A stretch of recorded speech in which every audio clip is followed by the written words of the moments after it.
Welcome to the League of Legends patch preview. In this video, we'll be covering some of the major balance changes coming into the next patch for League of Legends. This video won't cover all the changes, so stay tuned for the full update in the release notes.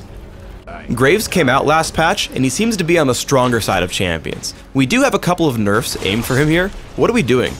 Graves' passive is a little deceptive. Ranged DPS champions are typically pretty squishy. The counter to them is to get in there, assassinate them, or burst them down before they can do too much sustained damage. It seems like a small nerf to make it die off a little faster and to make it only 10 less armor and MR. The numbers on paper seem small. It's only 10 armor and MR off of the current value, but the values of armor and MR, each point is more valuable the less of it you have, so it actually is pretty substantial to his survivability. The other thing we wanted to hit was the kind of maximum damage case of buckshot. We removed a little bit of damage for the multi-hit case if you hit with all the shells or multiple shells of the buckshot ability. Only a little bit. We still want him to dash in there. We still want him to buckshot your face and get big bonus damage from that, but not quite as big as what he's getting now. It was turning him into a little bit too much of a burst caster, along with all the normal kind of carry scaling he already gets by buying AD, buying attack speed, buying crit, and these other kind of items that you expect him to see to get already. Wukong has a few buffs aimed for this patch. He's getting a couple of offensive increases and a lot of changes to decoy. What's going on with these? So the changes to Wukong are just a couple of small buffs to get him a little bit more in line with fighters, but the thing I really want to talk about is the W bug fixes and kind of cleanup work there. Decoy's getting a lot of bug fixes and cleanup. It's a lot of under the hood fiddly stuff. It's not, buffs or nerfs. It does make it more usable in the fact that it is more deceptive. You're not going to see some of these telltale signs like jittery model work when he casts it, or losing mana when Wukong casts spells and things like that. It's just going to be cleaner, more usable, and more convincing to the enemy, so you can use it in kind of those fake out cases where sometimes you might just stand still and not cast it, other times you actually do cast it. Really keep opponents guessing more effectively than it allows you to currently. The other buffs are really just to bring him up in more line with current top lane fighters. They're pretty minor. A little bit of damage on his crushing blow ability and a little bit of attack speed on Nimbus Strike. This should bring him up in line to comparable with other fighters, generally speaking. Olaf has a pretty major change to his ultimate coming into the next patch. What are we doing with this? Olaf can now use Ragnarok to break out of current CC effects. This is kind of the Alistar treatment on it.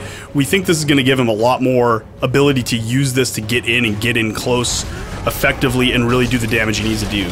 As a result, we did have to bring down the duration of his CC immunity higher ranks, because basically the combination of the old duration and that ability were way too powerful, and you literally couldn't do anything to Olaf. He just came in and killed you. This should make it so it's a lot more usable and you can close a lot more effectively, but enemy players can also predict the duration of that ultimate more reliably and counter Olaf if they're smart about holding their CCs until a little later.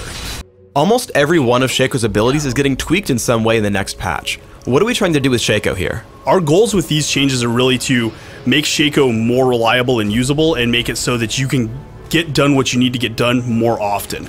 The reason we took some of the damage down on boxes is that's only really applicable in the Shaco nest of Jack-in-the-Boxes in the bush situation you see now.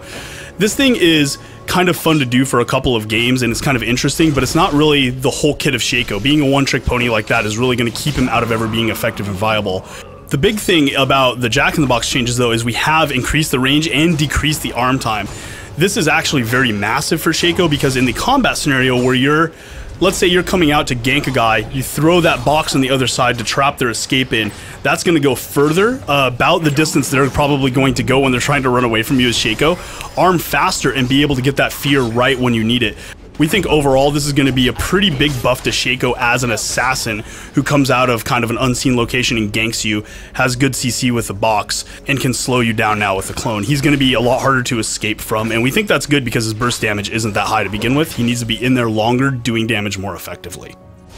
We also have a bunch of updates coming in for Dominion. What are we doing this patch, and what are our plans for the future for Dominion updates? We did one change to Dominion this patch, which is we have lowered the amount of respawn time bonus you get for having less points than the enemy. We're going to see, less rubber banding from this, less comebacks that shouldn't have happened, but not eliminate the possibility of a comeback, which is always the goal. We do have a lot of other changes that are in testing right now that weren't quite ready for this patch. I wanted to talk about those a little bit really quickly just to let players know that we do have a lot of aggressive changes in the works right now that are working to solve these problems in ways that add even new gameplay opportunities and more ways for you to succeed in different ways on Dominion and have more moments of personal glory, which is some areas we really think we can improve in the next few patches.